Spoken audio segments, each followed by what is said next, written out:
بسم الله الرحمن الرحيم، والصلاة والسلام على أشرف المرسلين.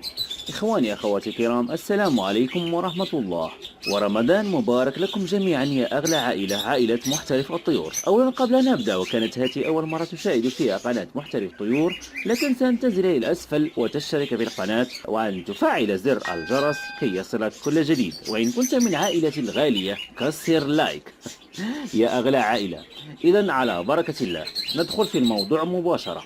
العطس أو النزيف الذي نراه في كير البادجي هو علامة على أن الطائر مريض بنزلة برد، شأنه شأن أي طائر آخر. فهو عندما يتم وضع القفص في مكان بارد يعني به تيارات هوائية، أو يتم تغييره إلى مكان مغاير المكان الذي كان فيه، فإنه يصاب بالعطس أو خروج الماء من أنفه. فترى الطير يصعب عليه التنفس فيفتح فمه كثيرا من أجل استنشاق الهواء، وهذا إن طال دون اتخاذ الإجراء اللازم فإن الطير ستسوء حالته وممكن أن يموت، وهذا ما لا نحبه لطيورنا وطيور عائلتي في قناة محترف الطيور.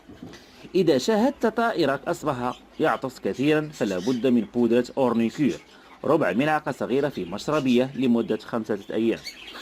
وإن لم تتوفر فربع حبة فلاجين في مشربية لمدة 5 أيام متتالية.